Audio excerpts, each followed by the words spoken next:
Government की schemes कर रहे थे, योजनाएं। ठीक है, तो अभी हम लोग को यहाँ से स्टार्ट करना है आश्रय बीमा योजना। देखो, before telling you this, let me highlight this word frictional unemployment. So frictional unemployment होता है मतलब कोई मतलब इकोनॉमिक स्ट्रक्चरल इकोनॉमिक चेंज अगर कोई होता है उसकी वजह से अनएम्प्लॉयमेंट होने वाला, या जैसे एक इंडस्ट्री को छोड़ के बंदा दूसरी इंडस्ट्री में ट्राई कर रहा है तो उसके बीच जो अनएम्प्लॉयमेंट पीरियड गुजारता है, that is called as frictional unemployment. तो उसको रिड्यूस करने के लिए उसमें 30% ऑफ एनुअल वेजेस के रूप में सहायता देने के लिए, and maximum 3,000 per month limit, maximum for 1 year, ये व्यवस्था लाई गई थी आश्रय बीमा योजना के तहत। 3,000 रुपये प्रति माह मैक्सिमम 1 ईयर के लिए, एंड 30% ऑफ एनुअल वेजेस। ठीक है, नो दैट इज़ आश्रय बीमा योजना। और इसी तरह से मिलता जुलता एक 1993 में हम लोग ने देखा था एम्प्लॉयमेंट एश्योरेंस स्कीम, जो 1993 में यहाँ पे पढ़े थे हम लोग। दैट वाज 2 अक्टूबर 1993 को जो लॉन्च किया गया था employment assurance scheme. That was catering to the rural background, rural adults inflicted by seasonal unemployment. तो उसके लिए एम्प्लॉयमेंट एश्योरेंस स्कीम ले आया गया था। तो quite similar to that, but यहाँ पे फ्रिक्शनल अनएम्प्लॉयमेंट हो जाएगा। और आश्रय बीमा योजना में 30% ऑफ एनुअल वेजेस है maximum limit, and maximum 3,000 per month limit है, और मैक्सिमम फॉर 1 ईयर ये देना है। ठीक है, इसके अलावा पीएम श्रम योगी मानधन, ये जो जिनके 15,000 रुपये कम मंथली सैलरी है वो एलिजिबल हैं इसमें। बाकी डिटेल्स आप देख लेना श्रम योगी मानधन की। ठीक है, तो इसके अलावा फिर आम आदमी बीमा योजना, इसकी डेट इंपॉर्टेंट है, बाकी डेट डिटेल्स इतना इंपॉर्टेंट नहीं है बिकॉज काफ़ी ओल्ड हो गई है स्कीम ये।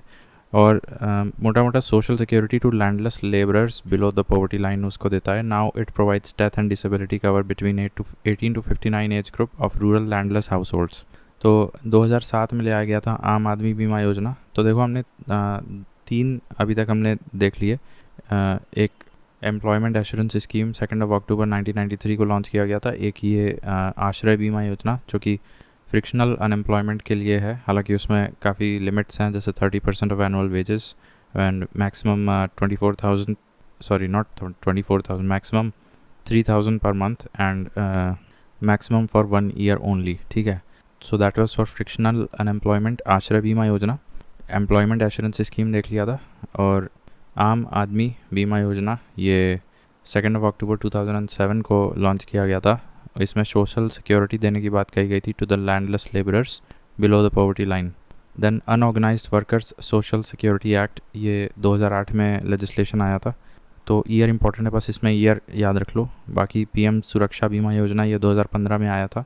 और इसकी एज ग्रुप देखो थोड़ा सा डिफरेंट है। अभी तक ने हमने जितने भी इंश्योरेंस वगैरह या पेंशन स्कीम्स देखी थी उसमें 18 से 40 मेजॉरिटी ऑफ द एज, जो सब्सक्रिप्शन लेने की जो परमिसिबल एज लिमिट थी वो 18 से 40 थी। लेकिन ये देखो पीएम सुरक्षा बीमा योजना, ये भी क्वाइट पुराना ही है, 2015 का है। इसमें 18 से 70 साल के लोग घुस सकते हैं, एंड पे only 12 rupees per year, and 2 lakh for death come total disability.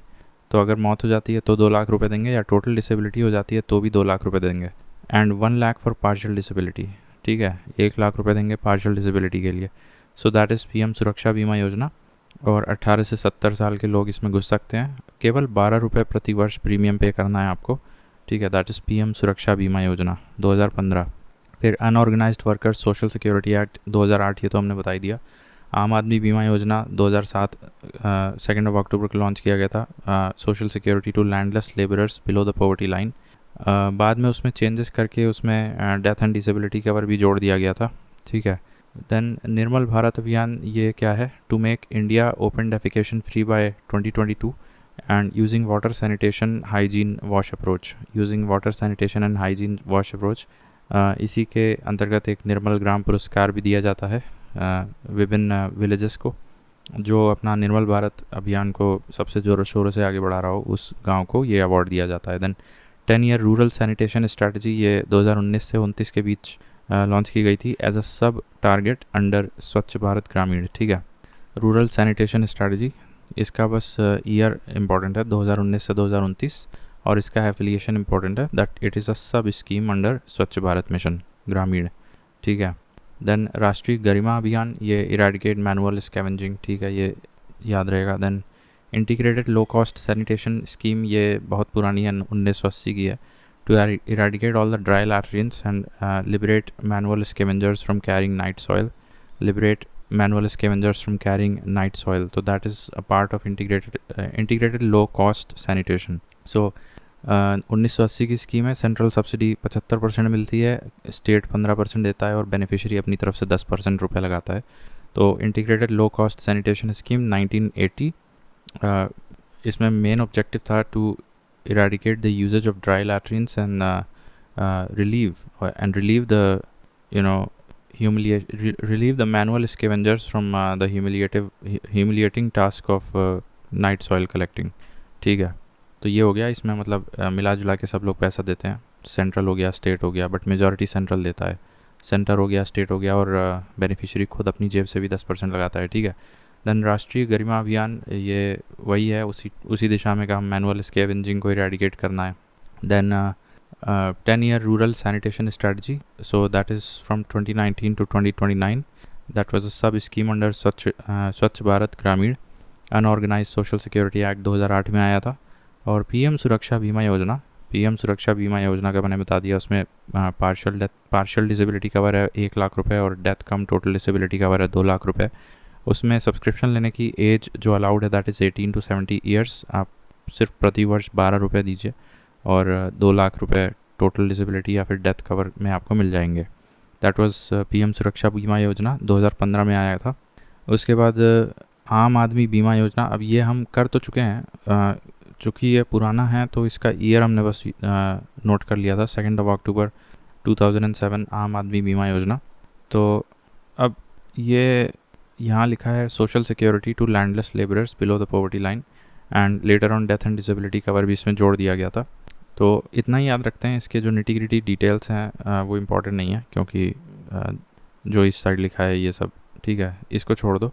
आम आदमी बीमा योजना ईयर इंपॉर्टेंट है, 2 अक्टूबर 2007 social security to landless labourers below the poverty line and later on provisions regarding death and disability cover were also added in this scheme. ठीक है, PM Kisan मानधन, ये तो रांची से स्टार्ट हुआ था और 3,000 रुपये आपको देखो, किसान मानधन अलग है, किसान सम्मान निधि अलग है, डोंट कंफ्यूज। पीएम किसान मानधन ये रांची से स्टार्ट हुआ है, it's like a pension scheme for the farmers और 3,000 प्रति माह पेंशन मिलेगा 60 साल की उम्र के बाद। एंट्री एज वही 18 से 40 है। कंडीशन ये है कि 2 हेक्टेयर से ज़्यादा लैंड नहीं होना चाहिए आपके पास, और जो आप कंट्रीब्यूशन डालेंगे दैट इज़ 55 रुपीज़ डाल सकते हैं या फिर 200 रुपये डाल सकते हैं, depending upon the age on which at which you are entering into this scheme.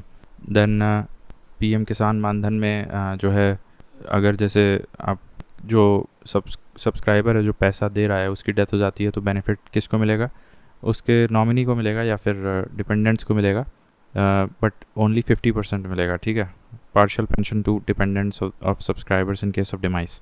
So that was PM Kisan Mandhan, it's a pension scheme for the farmers, limit is 2 hectares land. ठीक है, पीएम लघु व्यापारी मैंने बता दिया, वहाँ लिमिट क्या है, 1.5 करोड़ रुपए से कम होना चाहिए एनुअल टर्नओवर, और एंट्री एज वही है। यहाँ भी पेंशन 3,000 पर मंथ मिलेगा आफ्टर द एज ऑफ 60, बशर्ते आप ऑलरेडी एनपीएस में एनरोल नहीं होने चाहिए, टैक्स पेयर नहीं होने चाहिए, ईएसआईसी ईपीएफओ में भी एनरोल नहीं होने चाहिए। ठीक है, नेशनल पेंशन स्कीम जो एनपीएस बहुत फेमस वाली है दैट इज़ 18 to 65 है। देखिए यहाँ पे आप थोड़ा सा अलग है एज ग्रुप, सब्सक्रिप्शन लेने का एज ग्रुप थोड़ा सा हट के है, तो इसको याद कर लो। नेशनल पेंशन स्कीम में 18 से 65 साल के घुस सकते हैं, और यहाँ पे ये एक था तुम्हारा पीएम सुरक्षा बीमा योजना दैट वाज 18 to 70 ईयर्स। दूसरी चीज़, यहाँ resident as well as non resident भी घुस सकते हैं नेशनल पेंशन स्कीम में, और एक्सेप्ट आर्म्ड फोर्सेस के मेंबर्स नहीं घुस सकते इसमें। मूविंग ऑन, ये नेशनल सोशल असिस्टेंस प्रोग्राम 1995 15 अगस्त को लॉन्च किया गया था, और इसको बेसिकली रियलाइज़ कराना था डीपीएसपी का article 41। It had 5 provisions: IGNO apps, IGN WPS, IGN DPS, NFPS and Annapurna scheme. ठीक है, तो अभी ऊपर हमने एक जगह पढ़ा था इंटीग्रेटेड, क्या नाम था, integrated rural development programme, I think 1980 में लॉन्च हुआ था, जिसके अंतर्गत 5 एलाइड स्कीम्स थी, सिट्रा, MWS, DWCRA, GKY and TRYSEM. वो कहाँ गया, ये कहाँ गया, और मेरे ख्याल से DRDA भी उसी के अंतर्गत बनाने की घोषणा की गई थी, डिस्ट्रिक्ट रूरल डेवलपमेंट एजेंसी। तो वो इंटीग्रेटेड रूरल डेवलपमेंट कहाँ गया, ये है, ये जैसे IRDP है, इंटीग्रेटेड रूरल डेवलपमेंट प्रोग्राम 1980, इसके 5 एलाइड प्रोग्राम्स हैं, SITRA, MWS, GKY, DWCRA and TRYSEM, they were merged into. अब यही तो बाद में चल के स्वर्ण जयंती ग्राम स्वरोजगार योजना 1999 में मर्ज कर दिए गए थे। तो उसी प्रकार से ये कुछ है जो हम ये देख रहे हैं, IGN old age pension scheme, then IGN widow pension scheme, IGN ये क्या है, डिवोर्सी है, divorcee pension scheme, then family benefit scheme है, और ये अन्नपूर्णा स्कीम है। तो ये 5 अलाइड स्कीम्स हैं जिसको नेशनल सोशल असिस्टेंस प्रोग्राम के तहत दिया जा रहा था। इसकी एज इंपॉर्टेंट है 50, not age like date important है, 15 अगस्त 1995 को लॉन्च किया गया था। And the objective was to realise article 41। Then Indira Awas Yojana की बात करो तो started as a part of rural livelihood employment generation programme, जो मैंने बताया था 1983 में शायद। ये स्कीम 1983 की है। इंदिरा आवास योजना इसके अंतर्गत आता है। देन इंदिरा आवास योजना को जवाहर रोजगार योजना के अंतर्गत ले आ दिया गया। Initially to help the rural below poverty line belonging to SC/ST to avail houses at cheaper costs. तो इनिशियली ये सिर्फ SC/ST rural below poverty line belonging to SC/ST को केटर कर रहा था Indira Awas Yojana. Then it is now subsumed under the overarching scheme of PM Awas Gramin, whereas Rajiv Awas Yojana has been subsumed in the PM Awas urban. तो ये ध्यान रखना कि सारी कहानी स्टार्ट होती है rural livelihood employment generation programme से। वो शायद 1980 या 1983 में स्टार्ट हुआ था, उसी के अंतर्गत इंदिरा आवास योजना स्टार्ट हुआ था। बट देन इंदिरा आवास योजना को डाल दिया गया था जवाहर रोजगार योजना के अंतर्गत 1989। एंड फाइनली इनिशियली जो जवाहर रोजगार योजना के अंतर्गत जो इंदिरा आवास योजना थी, उसमें चीप कॉस्ट्स पे हाउसिंग फैसिलिटी अवेल कराने का बात किया गया था, but for those below the poverty lines who belonged to SC/ST categories. But later on the Indira Awas Yojana was subsumed in the PM Awas Gramin, and the Rajiv Awas Yojana was subsumed in the PM Awas Urban। ठीक है, फिर इसके बाद है ये SSA सर्व शिक्षा अभियान है ये, और ये 2001 में लॉन्च किया गया था to provide free elementary education to all in the age group of 6 to 14 years. इसमें टारगेट रखा गया था 2010 तक, और फिर 2018 में RMSA आ गया, राष्ट्रीय माध्यमिक शिक्षा अभियान। सो RMSA वाज मर्ज्ड विद सर्व शिक्षा अभियान टू गिव समग्र शिक्षा अभियान। ठीक है, तो RMSA प्लस SSA मिलके बन गया समग्र शिक्षा अभियान। तो सर्व शिक्षा अभियान 2001 में क्या टारगेट था कि 2010 तक हम 6 से 14 साल के सभी बच्चों को फ्री एंड कंपलसरी एजुकेशन देंगे, फ्री एलिमेंट्री एजुकेशन देंगे। फिर 2008 में 2018 में राष्ट्रीय माध्यमिक शिक्षा अभियान आ गया। राष्ट्रीय माध्यमिक शिक्षा Abhiyan which was merged with सर्व शिक्षा अभियान टू गिव समग्र शिक्षा अभियान। ठीक है, तो राष्ट्रीय माध्यमिक शिक्षा अभियान वाज मर्ज्ड विद SSA। राष्ट्रीय माध्यमिक शिक्षा अभियान 2018 में आया। एंड देन राष्ट्रीय माध्यमिक शिक्षा अभियान वाज मर्ज्ड विद सर्व शिक्षा अभियान ऑफ 2001 टू गिव समग्र शिक्षा अभियान। फिर 2021 में क्या हुआ, ये निपुण लॉन्च हो गया था। सो निपुण क्या होता है, निपुण में बेसिक न्यूमरेसी और लिटरेसी पे ध्यान दिया जाता है। सो निपुण was added into the Samagra Shiksha Abhiyan which aims to assure numeracy and literacy skills by grade 3rd, and 68% of the budget was initially marked for right to free and compulsory education. 68% of the budget was initially marked for right to free and compulsory education. That is a lot of money. मुझे इस fact पे कम भरोसा हो रहा है, एक बार confirm कर लें। बट एनीवे 2021 में निपुण आया था। निपुण में बेसिकली टारगेट था कि by the time student reaches standard 3rd, उसको बेसिक न्यूमरेसी और लिटरेसी स्किल्स तो आ जानी चाहिए। That was the target of निपुण। एंड निपुण वाज एडेड इन द सर्व शिक्षा अभियान मिशन या स्कीम इन 2021। सर्व शिक्षा अभियान लॉन्च हुई थी 2001 में, और उसमें प्रावधान था कि 6 से 14 साल के सभी बच्चों को एलिमेंट्री एजुकेशन फ्री में देंगे। और फिर 2018 में आ गया राष्ट्रीय माध्यमिक शिक्षा अभियान। उसके प्रोविजंस देख लेना इंटरनेट से ज़रूर से। उसके बाद 21 में निपुण आ गया, और 18 में ही RMSA में मर्ज कर दिया गया SSA टू गिव समग्र शिक्षा अभियान। और फिर 2021 में समग्र शिक्षा अभियान में फर्दर निपुण भी ऐड कर दिया गया। और 68% of the budget was initially marked for the right to free and compulsory education. ठीक है, इसके बाद केंद्रीय विद्यालय, इसका ईयर इंपॉर्टेंट है, 1962 में ले आया गया था और ये कस्तूरबा गांधी बालिका विद्यालय 2004 में ले आया गया था। दोनों की ये जो टाइम है, ईयर्स हैं, बहुत इंपॉर्टेंट है, सवाल बहुत आते हैं इन दोनों पे। तो कस्तूरबा गांधी बालिका विद्यालय 2004 में आया और केंद्रीय विद्यालय स्कीम 1962 में आया था। In which 75% seats are reserved for SC ST OBC girls. ये हम उसकी बात कर रहे हैं, कस्तूरबा गांधी वाले की।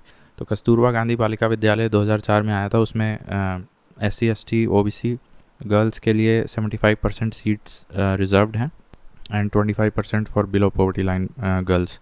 ठीक है, तो बेसिकली गरीब और पिछड़े जाति की बच्चों के लिए, स्पेशली गर्ल चाइल्ड के लिए कस्तूरबा गांधी बालिका विद्यालय है, जो कि 2004 में ले आया गया था। ठीक है, तो 75% for SC ST OBC girl childs and 25% for those girl childs who are below poverty line.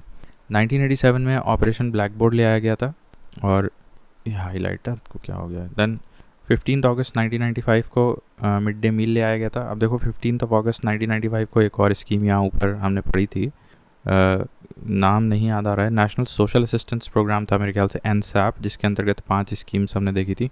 Indira ये था नेशनल सोशल असिस्टेंस प्रोग्राम 15 अगस्त 1995 whose target was to actualise the DPSP article number 41, जिसके अंदर विडो पेंशन था, divorcee pension था, old age pension था, family benefit scheme थी, as well as Annapurna scheme थी।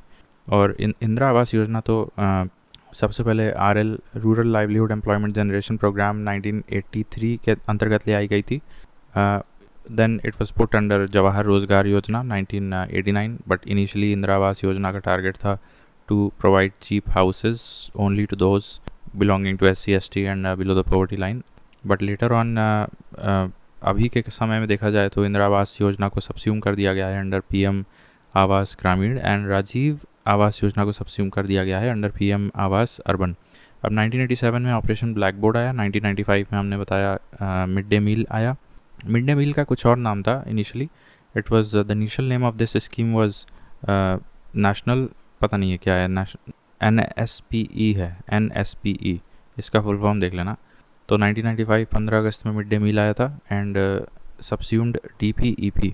अब मिड डे मील जब आया तो मिड डे मील के अंतर्गत ये district primary education programme subsume हो गया। ठीक है, तो ये भी एक सवाल बनता है कि जब मिड डे मील आया तो वो कौन सी योजना को खा गया या सबस्यूम कर गया। तो that is district primary education programme 1994 का था, उसको सबस्यूम कर दिया मिड डे मील ने। मिड डे मील का जो करेक्ट प्रॉपर नाम है दैट इज़ NSPE, उसका फुल फॉर्म देख लेना। Then Akshaya Patra NGO, DSCL Kota, Adamya Chetana trust, Havells, Hindustan zinc also implement mid day meals. ठीक है, ये भी अपना कंट्रीब्यूट करते हैं। DSCL कोटा हो गया, अक्षय पत्र NGO है, अक्षय पत्र NGO हो गया, अदम्य चेतना ट्रस्ट हो गया, then Havells, Hindustan zinc also implement mid day meals. ठीक है, फिर children studying in government local body primary and upper schools and EGS EIS centres including madrasa maktabs under Samagra Shiksha अभियान। तो मिड डे मील कहाँ कहाँ एप्लीकेबल है, तो देखो इंक्लूडिंग मकतब्स में भी एप्लीकेबल है, मदरसा में भी एप्लीकेबल है। अब ये प्राइमरी स्कूल्स EGS और EIS स्कूल्स में भी एप्लीकेबल है, और government schools, local body schools, primary and upper primary schools, मतलब अपर प्राइमरी भी आ जाता है इसमें। और ये समग्र शिक्षा अभियान के अंतर्गत आ चुका है अब mid day meal. In 2001 mid day meal name was change to PM Poshan. PM पोषण नाम कर दिया गया था इसका 2001 में। And union page for union territories 100%, north eastern plus Himalayan states 90% and normal states 60%। ठीक है, तो PM पोषण नाम कब किया गया था मिड डे मील का? 2001 में। इसमें पैसा कहाँ से आता है? तो यूनियन देता है 90% for union territories, north eastern states and Himalayan states. For other states union page 60% and the state page 40%। ठीक है, फिर कल्प योजना आई थी एक। कल्प योजना ये उत्तर प्रदेश की योजना है, स्कीम फॉर प्राइमरी एजुकेशन। और स्कूल चलो अभियान सन 2000 में आई थी, ये भी शायद उत्तर प्रदेश की है। तो कल्प योजना उत्तर प्रदेश प्राइमरी एजुकेशन के लिए है। ठीक है, और स्कूल चलो अभियान सन 2000 का था, ये भी उत्तर प्रदेश का था। मिड डे मील जब आया था तो कौन से स्कीम को सबस्यूम किया था? डिस्ट्रिक्ट प्राइमरी एजुकेशन प्रोग्राम 1994 को सबस्यूम किया था। मिड डे मील का असली नाम था NPNSPE, उसका देख लेना फुल फॉर्म। अब ये है PSK, that is Prarambhik Shiksha Kosh, is a non lapsable fund from the education cess that was approved in 2005। Then Saakshar Bharat plus RMSA, ये 2009 की स्कीम्स हैं, ठीक है। अभी हम देखो ये राष्ट्रीय, ये तो मर्ज किया गया था 2018 में, बट राष्ट्रीय माध्यमिक शिक्षा अभियान ये 2009 में ले आ दिया गया था, ठीक है। और समग्र शिक्षा अभियान 2001 में ले आया गया था। दोनों को मर्ज कब किया गया? 2018 में। मिलके क्या बना? समग्र शिक्षा अभियान बन गया। और 2001 वाला सर्व शिक्षा अभियान था। फिर 2021 में इसमें निपुण डाल दिया गया, basic numeracy and literacy targets to be achieved by standard third. और 68% of the budget was initially marked for right to free and compulsory education, right. तो RMSA यहाँ से राष्ट्रीय माध्यमिक शिक्षा अभियान 2009 की स्कीम है। प्रारंभिक शिक्षा कोष ये नॉन लैप्सेबल फंड होता है, एजुकेशन सेस से जो पैसा आता है उससे इसमें डालते हैं। ये 2005 में इस फंड का गठन किया गया था। रोशनी स्कीम है एक मिनिस्ट्री ऑफ रूरल डेवलपमेंट की, and it is related to placement linked training to tribal youth in left wing extremist areas.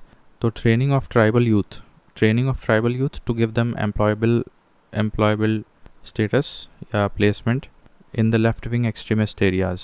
तो ये मिनिस्ट्री ऑफ रूरल डेवलपमेंट बहुत इंपॉर्टेंट है, रोशनी स्कीम, ठीक है। तो ऑलमोस्ट हमारी स्कीम्स ख़त्म हो गई हैं। साक्ष ये हो गया। देन 15 पॉइंट प्रोग्राम, ये क्या होता है? डील्स विद माइनॉरिटी वेलफेयर, और ये 2008 में ले आया गया था। माइनॉरिटी वेलफेयर के लिए 15 पॉइंट प्रोग्राम था। कौन ले आया था एक बार देख लेना नेट पे। अब then Nalanda project, faculty development programme under ministry of minority affairs by Aligarh Muslim university. तो नालंदा प्रोजेक्ट ये मत समझ लेना कि नालंदा यूनिवर्सिटी से कुछ लेना देना होगा इसका। It's just a faculty development programme under the ministry of minority affairs. और ये भी मत समझ लेना कि ये मिनिस्ट्री ऑफ एजुकेशन का होगा। Just like Roshni is a scheme by ministry of rural development, Nalanda project is a scheme by ministry of minority affairs. It is a faculty enhancement programme under the ministry of minority affairs, and this is implemented by Aligarh Muslim university, ठीक है। और 15 point programme 2008 में लिया गया था, ठीक है। Then andragogy means adult education, ठीक है। देन रेड सेट RUD-SET ये 2008 में लाया गया था, रिलेटेड टू रूरल एंटरप्रेन्योरशिप, ठीक है। ये भी याद रख सकते हो, रूरल एंटरप्रेन्योरशिप के लिए 2008 में RUD-SET नामक स्कीम लाई गई थी। देन वर्ल्ड लिटरेसी डे ये 8 सितंबर को होता है, जबकि 15 जुलाई को वर्ल्ड यूथ स्किल डे होता है, ठीक है, एज़ पर UN, ठीक है। और वर्ल्ड लिटरेसी डे 8 सितंबर को होता है, 8 सितंबर को।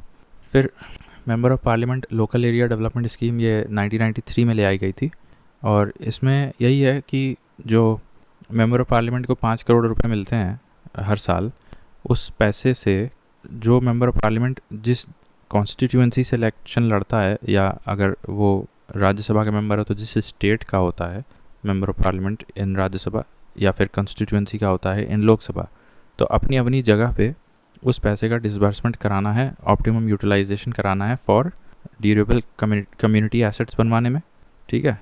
तो उसमें 15% entitlements are for areas of scheduled castes and 7.5% entitlements are for areas with population majority population in ST.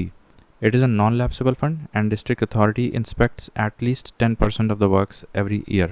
ठीक है, और ये ministry of statistics and programme implementation की अंतर्गत ये MP-led से स्कीम आती है। तो 10% of the works are to be monitored by the district level authority. It is quite similar to DRDA जो 1980 में बनाई गई थी, डिस्ट्रिक्ट रूरल डेवलपमेंट एजेंसी, जो मिनिस्ट्री ऑफ रूरल डेवलपमेंट के अंतर्गत कोई भी अगर रूरल डेवलपमेंट प्रोजेक्ट किया जा रहा है उसका मॉनिटरिंग करेगा. और उसी तरह से MP-LADS में भी जो डिस्ट्रिक्ट अथॉरिटी होती है, मोस्टली कलेक्टर ही होता है, वो इंस्पेक्ट करता है at least 10% of the works every year.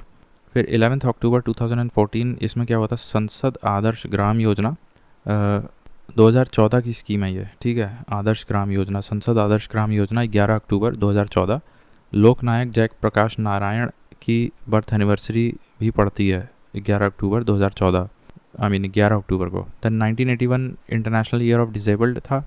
International women day ये 8 मार्च है, this is very important. Consumer rights day 15 मार्च है, एंड सामाजिक अधिकारिता दिवस ये 20 मार्च को है, and international year for disabled ये 1981 है, ठीक है। तो सामाजिक अधिकारिता दिवस 20 March, consumer rights day 15 March, international women's day 8 March, international year for disabled 1981, Jayaprakash Narayan दिवस आई थिंक 11 अक्टूबर, ठीक है। उसी दिन क्या मना रहे हो तुम? ये 11 अक्टूबर 2014 को संसद आदर्श ग्राम योजना स्टार्ट हुई थी, ठीक है। इसके बाद ये कुछ लेजिस्लेशंस हैं। अच्छा, ऊपर एक हमने लॉ पढ़ा था, अनऑर्गेनाइज सेक्टर के लिए कोई लेजिस्लेशन पढ़ा था 2008 का, this unorganise workers social security act 2008। अब उसी जगह पे अपने दिमाग में ये याद कर लो, bonded labour abolition act 1976, international year for child 1979, जैसे हमने अभी पढ़ा था इंटरनेशनल ईयर फॉर डिसेबल्ड 1981, तो उसी तरह से इंटरनेशनल ईयर फॉर चाइल्ड हो जाएगा 1979। The same year Jawahar Rozgar Yojana was launched. Then international year of disabled मैंने बता दिया।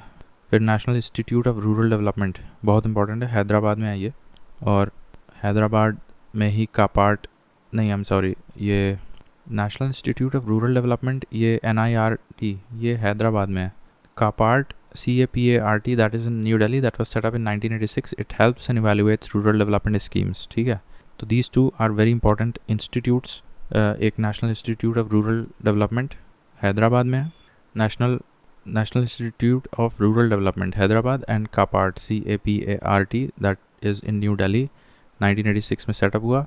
Both these institutes helps evaluate rural development scheme and even formulate them, ठीक है। नाउ आधार जो योजना आई थी UIDAI के द्वारा, that first started from Tembhli village in Maharashtra, ठीक है, ये भी इम्पोर्टेंट है। उज्ज्वला योजना बलिया से स्टार्ट हुई थी, और एक मेरे ख्याल से कोई एक योजना थी जो रांची से स्टार्ट हुई थी, वो ये थी PM किसान मानधन, ठीक है, वो pension scheme for the farmers, जिसमें लिमिट थी 2 हेक्टेयर लैंड होना चाहिए, और जब सब्सक्राइबर डिमाइस हो जाता है तो उसके नॉमिनी या बेनिफिशियरी डिपेंडेंट्स को पार्शियल बेनिफिट मिलता है, that was PM Kisan Maandhan. तो that started from Patna, whereas Aadhaar scheme was started in Tembhli village in Maharashtra. फिर एक ये स्कीम है providing urban amenities to rural areas, पूरा, so that is a model given by APJ Abdul Kalam on 54th republic day 26 January 2003। तो ये important है, 54th republic day पड़ा था हमारा 26 जनवरी 2003 में, जब उन्होंने पूरा नामक स्कीम का एक कॉन्सेप्ट बताया था, providing urban amenities to rural areas, ठीक है। इसके अलावा कुछ और हैं, जैसे national rehabilitation and resettlement policy, ये मिनिस्ट्री ऑफ रूरल डेवलपमेंट के अंतर्गत आता है, 2007 इंपॉर्टेंट है year, national rehabilitation policy. And national institute of visually handicapped ये देहरादून में है, और विजुअली हैंडीकैप्ड का नेशनल इंस्टीट्यूट देहरादून में है। And first university in the country for PH students only, that was established in Chitrakoot 2001 में। तो first university in the country for only PH students Chitrakoot में 2001 में बनाई गई थी। और वैसे एक नेशनल लेवल इंस्टीट्यूट है विजुअली हैंडीकैप्ड के लिए, but that is in Dehradun, और ये नेशनल रिहैबिलिटेशन पॉलिसी बनाई गई थी रूरल डेवलपमेंट मिनिस्ट्री के द्वारा। इसके अलावा कुछ नीति आयोग के इंडेक्सेस हैं, जैसे स्टेट हेल्थ इंडेक्स है, स्टेट एनर्जी इंडेक्स है, फिर SDG इंडिया है, सस्टेनेबल डेवलपमेंट गोल्स इंडिया, ठीक है, sustainable development goals India, and SEQI है, ठीक है, स्कूल एजुकेशन क्वालिटी इंडेक्स, और मल्टी डिमेंशनल पॉवर्टी इंडेक्स ये इंडिया के केस वाला है, इंडिया इनोवेशन इंडेक्स है, ग्लोबल इनोवेशन इंडेक्स है, एक्सपोर्ट प्रिपेयर्डनेस इंडेक्स है, डिस्ट्रिक्ट हॉस्पिटल इंडेक्स है, कॉम्पोजिट वाटर मैनेजमेंट इंडेक्स है, ये सारे के सारे इंडेक्स नीति आयोग निकालता है। और फर्स्ट वाइस चेयरमैन ऑफ नीति कौन थे? अरविंद पंगरैया थे, और फर्स्ट CEO कोई खुल्लर नामक व्यक्ति थे, ठीक है। First vice chairman Arvind Panagariya, first vice chairman Arvind Panagariya, और फर्स्ट CEO खुल्लर, ठीक है। एक बार फिर से देख लो, state health index, state energy index, तो स्टेट हेल्थ इंडेक्स और state energy index, health index, state energy index, state health index, SDG India, और SEQI, then India innovation index, India innovation index, global innovation index, export preparedness index, district hospital index, and composite water management index, ये सारे के सारे नीति आयोग निकालता है। Now NITI Aayog is the, अच्छा इसमें खुल्लर थे CEO और अरविंद पंगरैया पहले वाइस चेयरमैन, देन चेयरमैन तो प्रधानमंत्री होता है। Then NITI Aayog is the nodal institute for implementation of SDG goals in India. It was formed January 1st in 2015 to replace the Planning Commission through ये कैबिनेट रेजोल्यूशन से बना था और promotes cooperative and competitive federalism. ये phrase लिखना ज़रूरी है तभी नंबर मिलेगा. वाइस चेयरमैन ऑफ नीति is a full time post while the chairman is prime minister who is not a full time. ये काफ़ी एक अनोमली सी है इसमें, ठीक है. अब इसमें खुद का गवर्निंग काउंसिल होता है comprising of chief ministers of all the states. तो देखो ये फेडरलिज्म भी प्रमोट कर रहा है. And union territories with legislatures and lieutenant governors, तो ये भी आते हैं इसमें, बैठते हैं गवर्निंग काउंसिल में. जहाँ यूटी है, लेजिस्लेचर है, तो वहाँ गवर्नर वहाँ का सीएम जाएगा, और जहाँ लेजिस्लेचर नहीं है तो वहाँ का लेफ्टिनेंट गवर्नर जाएगा. तो ये governing council of NITI Aayog, ठीक है. फिर vice chairman is a full time post, जबकि chairman is not a full time post, ठीक है. Now planning commission was set up through cabinet resolution. ये 1950 में, इसकी ईयर इंपॉर्टेंट है. देखो ये क्रोनोलॉजी देखो, ये प्लानिंग कमीशन बना था 1950 में, एनडीसी बना था 1952 में, नेशनल डेवलपमेंट कमेटी, और बीच में बन गया था फाइनेंस कमीशन 1951 में.